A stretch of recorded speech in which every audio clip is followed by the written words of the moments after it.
Hey guys, I am Stuart Breeding. Welcome back to S2TV and our ongoing series on the squat. Hopefully you started at the beginning and you've watched our how-to video on the bodyweight squat. If you haven't, please go back and start with that one.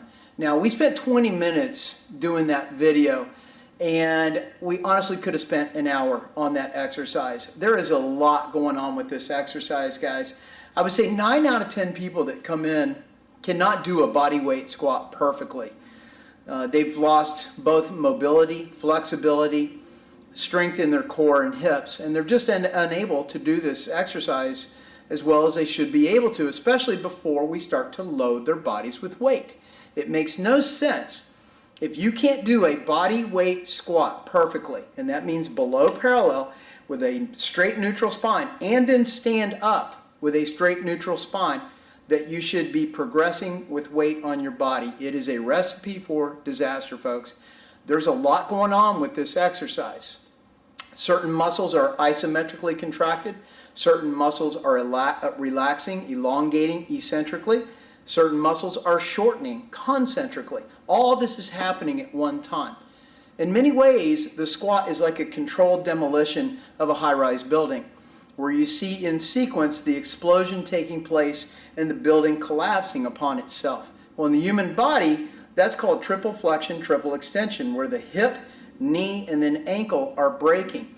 While that's happening, we have to have a neutral, stabilized spine, and if we don't, it's a recipe for disaster. So there's quite a bit of mechanics going on here. We're sitting down a lot, we've gotten weaker and tighter. So I really encourage you to watch these videos. We are going to attempt to look at what might be happening with your squat and why your mechanics are so bad. We're going to start at the ankle. We're going to look at certain exercises, certain stretches, certain ways to release myofascial tissue. We're going to progress to the knee. We're going to go to the hip. We're going to look at the lower back. We're going to look at the T-spine. On and on and on. We're going to break this thing down and we're going to analyze it with a fine-tooth comb. So stay tuned. We're going to start with the ankle. Okay guys, so let's look at the ankle a little bit closer. There's a reason why the #1 athletic injury in America is some type of ankle sprain. There is a lot happening at the ankle and those surrounding muscles that we just take for granted. We don't think about it too much. But the ankle provides a lot of stability, a lot of mobility and movement, such as walking, running, and in this case, squatting. The best squatters on the planet that I can think of is the Chinese Olympic weightlifting team. They have the highest degree of dorsiflexion of any human I have ever seen. It is amazing what they're able to do. They have a high degree of flexibility at the ankle, and it allows for uninhibited free range of motion at the knee. And it gives them a tremendous advantage. Now, dorsiflexion, a responsibility of the ankle, can best be seen during walking or running. So the best way to test this is to have a friend put your camera on slow motion and film you on a treadmill or walking across the floor. If you're walking across the floor, the camera must be at the floor height, pointing right at the feet. So what we should see as you're walking or running is the toe comes up, gently begins to strike the ground. As you strike the ground, the foot should come in naturally pronate. So the outside of the foot should naturally pronate. Pronation is a matter of inversion and eversion. These are two totally different types of movement. Now what you might see instead of dorsiflexion and healthy pronation is that the foot is coming in at too steep of an angle. This is called inversion. So if the outside of the foot is angled too much, this is inversion. This is the job of the tibialis, two muscles in the tibialis. If it is the opposite, it's eversion, and you see your foot, your big toe is landing first, the outside of the foot is up. This is the job of the peroneus. There's 3 muscles in the peroneus, and these are little muscles we just don't think about very much. But this is very important that you test this, you analyze it, and I'm going to show you a couple exercises if this is coming up as an issue that you can help restore this movement. The first is going to be internal rotation at the ankle. If you take a band, wrap it around the foot, cross the legs, and extend your leg and toe slightly, all we're going to do is internally rotate away from the band. You want to hold the isometric contraction for 2, 3, even 4 seconds, release for 2 seconds. And I really don't do reps on these. I just do it until it burns, and then I'll just progress on to the next one. The next is going to be external rotation. So I'm going to set it up the exact opposite. I'm going to use my foot against the band to create the tension, and then I'm just going to externally rotate. Now be careful and make sure that you're rotating from your ankle as much as possible. If you flex your quadricep, try to extend your leg and toe a little bit, it will help to try to isolate this. So the next one would be dorsiflexion. So it's hard to set this up on your own. You actually probably need to anchor this band. I anchor it on a rack, or you can anchor it in a door jamb against some furniture or whatever.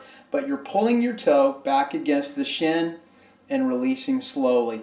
Pulling it back against the shin. Once again, if you can hold that for about 3 or 4 seconds in isometric contraction, that's going to be best. Next is the alphabet. Now the alphabet is great because you can absolutely do it anywhere. And all I'm doing is pointing my toe straight, going A, B, C, D, all the way through the alphabet. This is a really simple exercise.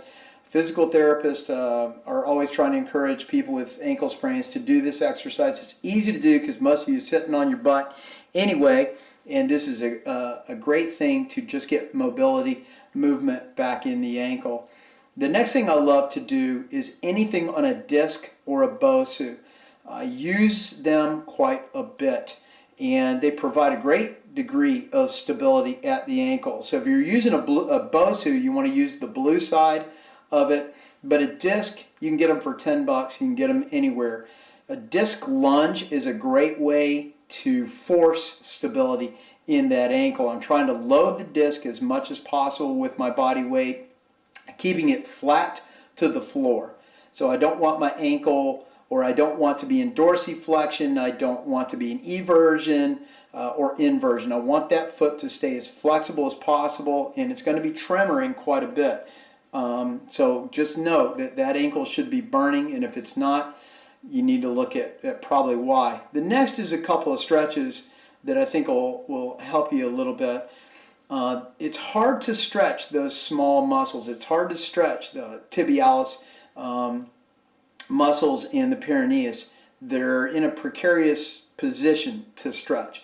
So what I like to do is put my toe down, and then I'll roll my ankle in several different types of scenarios, and you can play with different ways of doing this. There's no right or wrong. You will know it when you find the right stretch for you. The next is stretching the soleus and gastroc. So you may not realize it, but the big beefy muscles in the back can create shin splints, weakness in the tibialis, the soleus and the gastroc are dominant. So stretching those muscles will encourage a higher degree of dorsiflexion.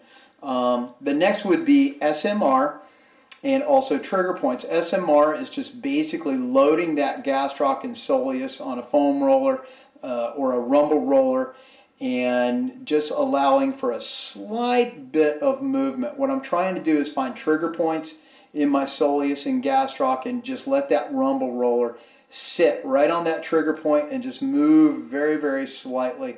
The weight of the other leg will help get deeper into the muscle tissue.